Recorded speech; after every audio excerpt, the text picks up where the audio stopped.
मुझे सूत्रों ने बताया है कि मेरा पिछला एक स्टेटमेंट था कि भारतीय सेना से नॉन कास्ट हिंदुओं के अलावा बाकी सब जातियों को निकाला जाएगा। इस पर देश में जगह जगह प्रोटेस्ट हो रहे हैं।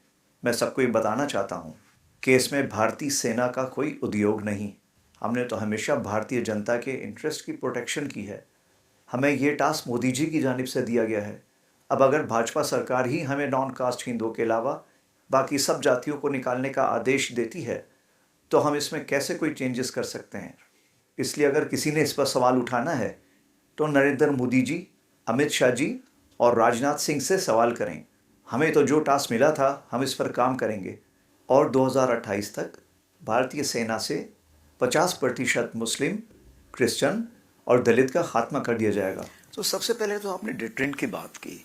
डेटरेंट जो हम बोलते हैं सैन्य शक्ति और जो हमारा राजनीतिक इरादा है, राजनीतिक निर्णय लेने की जो काबिलियत है, क्योंकि डिटरेंस तब काम करता है जब आप उस पर विश्वास कर सकें कि हाँ ये कुछ करेंगे अगर हमने कुछ कार्रवाई गलती की तो। दूसरी चीज ये है कि क्या सामने वाला उस पर विश्वास करता है। तो हाँ, आज जो हमारा डिटरेंस है हम कह सकते हैं कि हम ये करेंगे, दूसरा वाला विश्वास करता है कि ये कर देंगे। तीसरी चीज ये है क्या उसके पीछे आपकी सैन्य शक्ति है। हाँ, आज की तारीख पे हमारे पास वो सैन्य शक्ति है जो दिन ब दिन बढ़ती जा रही है। तो ये तीन चीजें जो डिटरेंस के लिए काम करती हैं और मैं कहना चाहूंगा आज की तारीख पे डिटरेंस काम कर रहा है। जहां तक हम जम्मू कश्मीर की बात करें तो जम्मू कश्मीर के हालात कैसे हैं। जम्मू कश्मीर के हालात देखिए 5 दिसंबर 2019 से आज जो है बहुत ज्यादा बदलाव आया है। जब 5/2/2019 में आप देखिए जब हमारा संविधान का अनुच्छेद 35 वल्फा जब हम लोगों ने निरस्त किया था, उससे लेके आप कुछ पूछना चाह रहे थे पहले। मैं नहीं अच्छा, आप उसी तो उसमें सबसे बड़ी बात ये थी कि सबसे बड़ा बदलाव ये आया कि एक मोहतरमा थी, मुझे याद है उस वक्त मेरे पास आई थी जब मैं नदन आर्मी कमांडर था, तो उन्होंने बताया था कि उसके पहले क्या होता था जब स्कूल के प्रिंसिपल बोलते थे कि बच्चे कल स्वतंत्रता दिवस है तो देश के झंडे का चित्र बना के लेके आना, तो वो घर जाके पूछते थे मम्मी कौन से देश का चित्र बनाना है झंडे का।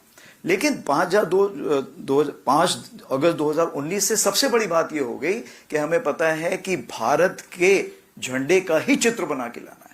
तो जो पॉलिटिकल क्लैरिटी हमको बोलते हैं वो एक बहुत बड़ी आ गई। उसके कारण क्या फायदा हुआ आप देखिए, तकरीबन 25 से 26 हजार करोड़ का तो इन्वेस्टमेंट ऑलरेडी जो वहां पे हो चुका है। जो कॉलेजेस हैं IIT, IIM, NIFT, एम्स सब कुछ खुलने, कॉलेजेस बहुत खुल गए हैं। 21% तो स्कूल्स का खुलने का इजाफा हो गया है। इस बार बताया गया है कि 24,000 तकरीबन जो स्टूडेंट हैं वो हमारे इसमें अपना NIFT में ये अपना NEFT में पास हुए हैं। तो ये तो है मैं जहां बात कर रहा हूं, जहां तक हमारे उन्नति की बात है, डेवलपमेंट की।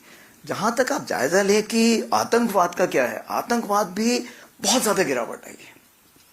यहां तक कि अभी इस बार तकरीबन में 31 मिलिटेंट मारे हैं, टेररिस्ट मारे हैं, जिसमें कि तकरीबन 61% जो पाकिस्तान टेररिस्ट हैं। रिक्रूटमेंट इस बार सिर्फ एक हुआ था और वो भी पकड़ा गया। सिर्फ एक हाँ, सिर्फ एक रिक्रूटमेंट था तो वो भी पकड़ा गया था।